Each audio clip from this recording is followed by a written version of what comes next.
Alright, now...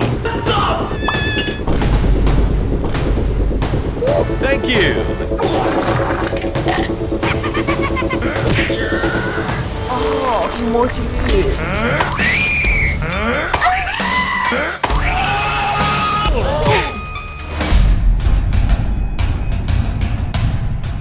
This entire video can be just summed up in just one phrase. Pain! And yep, our boy, Gene, is about to have a very bad time. Very That's a bad lot time. of damage.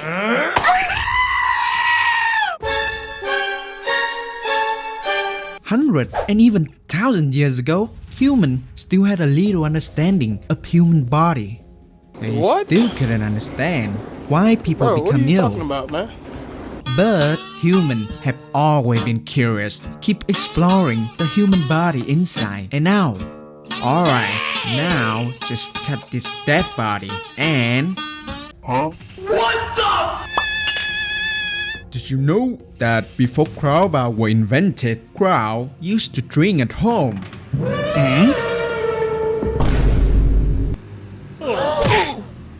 My punchline is so powerful, it knocked him out.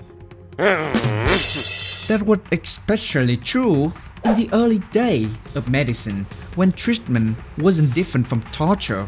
They would cut patient open in an attempt to find the cause of the illness. For example, if your family jewel suddenly sealed up and you were lucky, you might actually find a doctor who could do more than just pray. But even then, you still have to go through a treatment that would make you beg God for death. So, take a good look at this image and think about how lucky you are. Because this is how they treated hemorrhoid back then. Nowadays, all you have to do is walk into a pharmacy and buy some medication. Apply a bit of cream to the affected area, then lie in bed feeling uncomfortable. Back then, there was no such thing as medicine. If the procedure failed, you could bleed out or die from an infection. Well, you could always Thank ask you. a healer to whip up some medicine for you. But it's what pretty questionable considering all the weird ingredients mixing into it. And that was the option for people who could actually afford it. As for you, you have to shove a red hot metal tube straight into that hole. Straight into that hole. Deep. The logic was simple. Hemorrhoid are swollen tissue protruding from the anus. So the idea was that a little hook would make the hemorrhoid disappear. The man who came up with this method was Hippocrates, the father of medicine. In fact, Hippocrates was the big fan of hot iron. Sore throat turn your throat into the medium rare. Headache turn your brain into well done. This treatment often results in the surrounding tissue being burned as well. But surprisingly, this treatment was reported to have a high number of successful cases. I know what you are thinking. Please go see a doctor, no matter how expensive the bill is.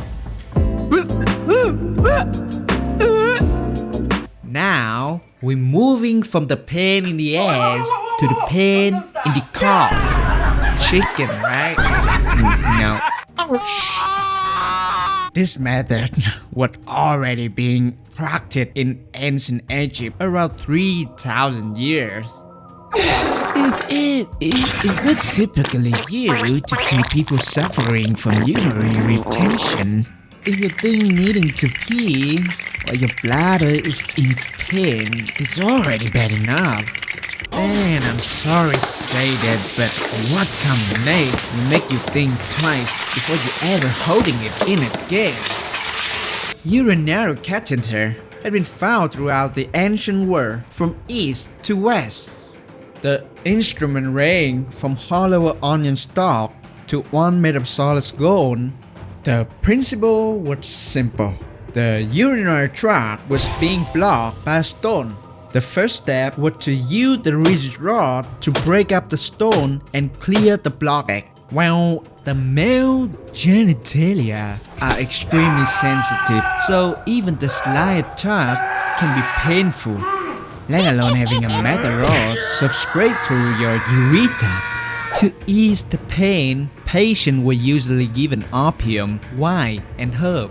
Or all you could do was bite down a wooden stick while metal rod was served into your urethra. Now. And you know the worst part is?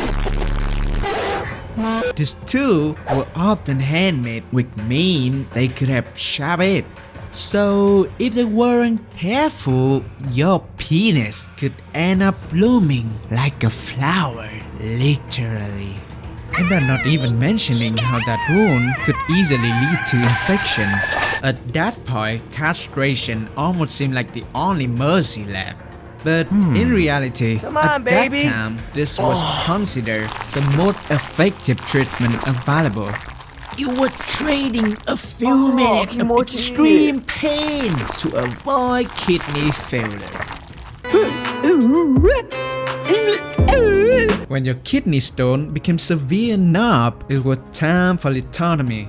The first record use of lithotomy dates back to ancient Greece.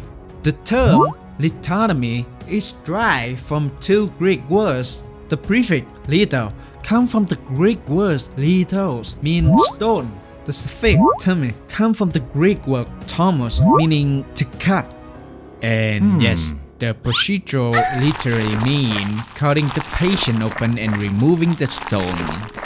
Saying the surgery wasn't exactly pretty would be a massive understatement. Today, kidney stone surgery is performed using invasive endoscopic technique. A camera-equipped tube is inserted into the urinary tract to access and treat the kidney stone. In the past, patients were forced having their leg pressed against their chest to give the surgeon better access. After that, they would insert a metal instrument through the urinary to remove the stone. If you were lucky, the stone was only about 0.25 inches and easy to break apart. In worst case, it could grow over 4 centimeters. 4 centimeters. Damn!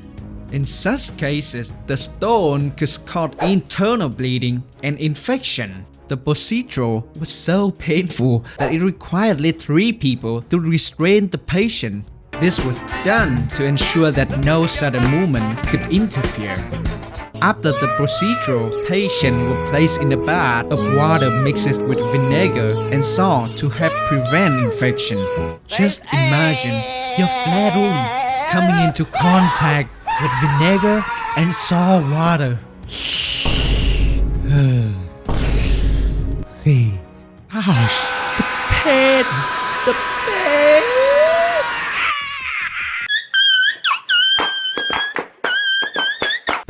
At this point, I think it is time to change the video title to "Whenever it hurts, that's where they would poke in."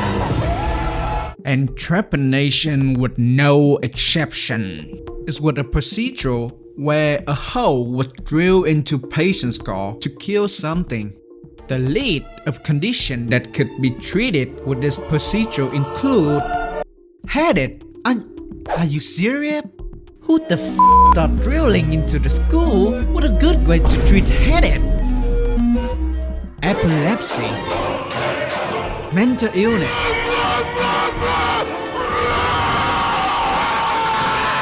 actual demonic possession, or even just being suspected about it. Trepanation is one of the oldest known surgical procedures, with evidence dating back to the Stone Age. The procedure would begin by using a sharp stone tool to scrape away the scalp and expose the skull. They would then scrape away a small section of the skull bone. They would then use a drill or sharp instrument to carefully access the area beneath. At that point, you would be praying that it would end quickly. Wrong! It was a long and extremely bloody procedure. Oh no! Trepanation still exists today in a modern form known as craniectomy, which is used to remove brain tumor. Archaeological evidence show clear signs of bone healing after this procedure, and surprisingly, around 80% of patients undergoing this procedure survive. Well, that concludes some of the most horrifying medical treatment in history. See you next time. Bruh. Wait. Let me tell you something. Oh!